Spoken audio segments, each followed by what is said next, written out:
Selamat malam Bapak Ibu. Ini saya lagi ngepel. Maklum rumah sini tuh sering kemasukan debu, sehingga sering kotor rumah ini. Karena itu saya perlu ngepel sesering mungkin supaya rumah ini jadi betul-betul bersih. Nah, Bapak Ibu, mungkin Bapak Ibu berpikir ya kalau ngepel sih kami di rumah juga ngepel. Tapi kenapa kok ngepel Pak Im kok seperti itu?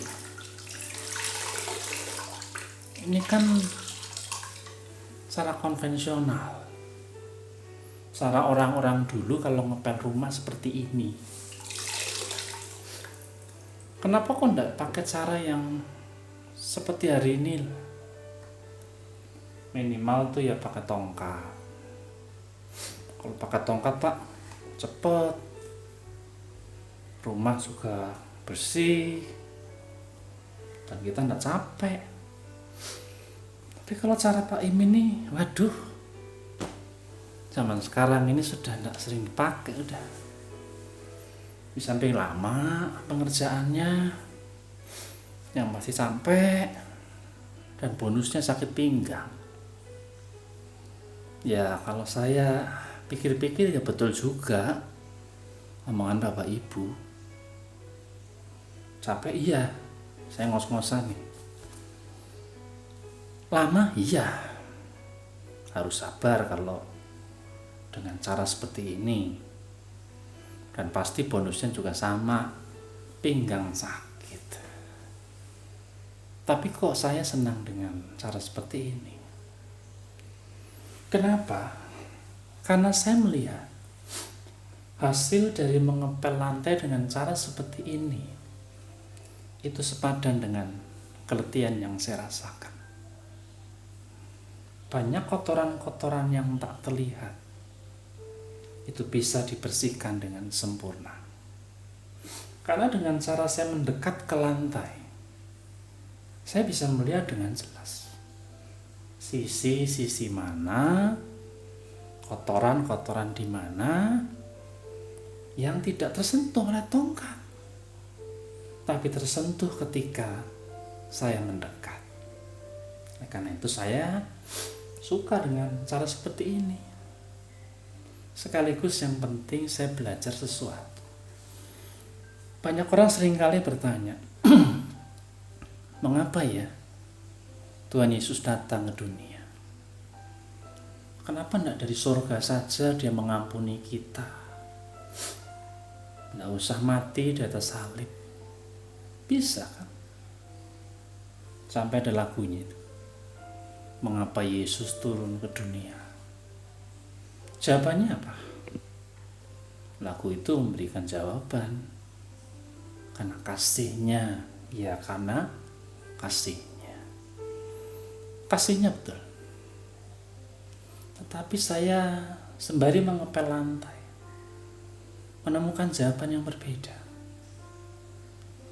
Kasih itu sesungguhnya adalah upaya mendekat dan upaya merangkul setiap orang yang dicintainya. Dan itulah makna yang jelas dari kata Immanuel. Bukan Allah yang beserta kita dari jauh, tapi Allah yang beserta dengan kita di dalam kedekatan.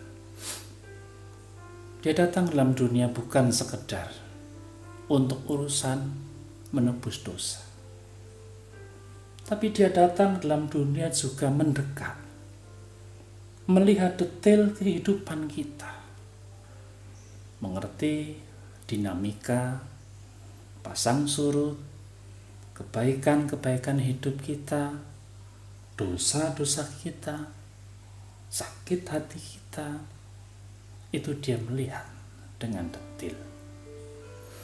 Seperti yang ada dalam Mazmur 34 ayat 19. Pemazmur berkata, Tuhan dekat pada orang-orang yang patah hatinya. Dia menyelamatkan orang yang remuk hatinya. Jelas kan?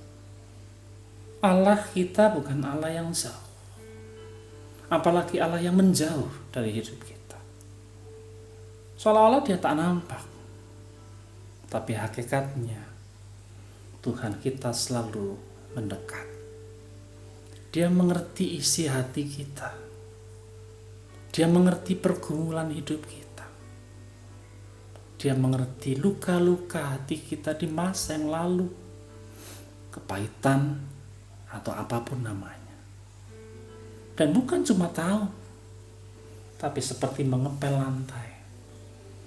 Dia pun berusaha membersihkan luka-luka kita. Sehingga satu sisi kita selamatkan, sisi yang lain segala macam beban-beban hidup pun diangkat di dalam cintanya.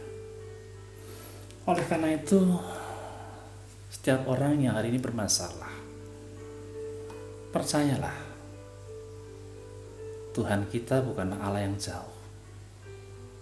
Dia sangat dekat. Sedekat kita berdoa di dalam hati kita. Tatkala kita memanggil namanya, di dalam ketenangan sekalipun, Allah kita mendengar seluruh keluh kesah. Karena Allah kita dekat dan siap memulihkan kehidupan kita. Sebelum beristirahat, mari kita berdoa. Terima kasih Bapa. Kami tahu mengapa Engkau mendekat kami. Mengapa Engkau selalu ada buat kami. Kami yakin Engkau tengah membersihkan kami sebersih-bersihnya. Supaya segala beban-beban hidup yang kami rasa sungguh-sungguh terangkat. Kan Engkau dekat dengan hidup kami.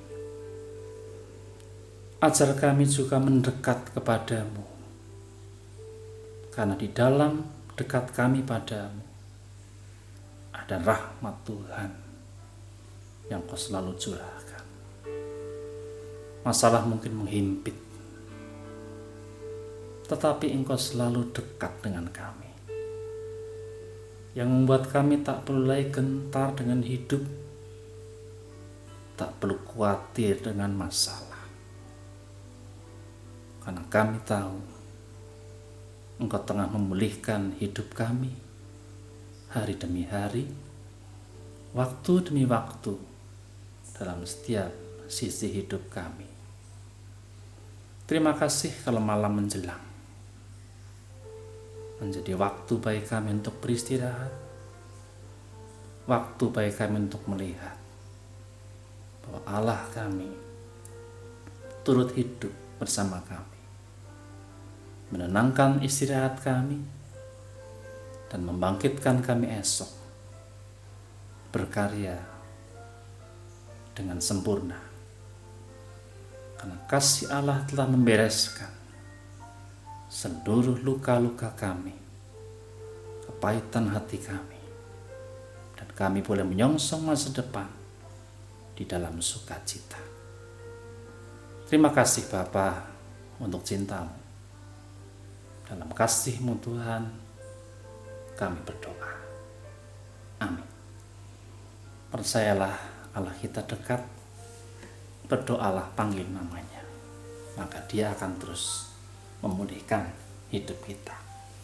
Selamat malam, Tuhan Yesus memberkati saudara. Amin.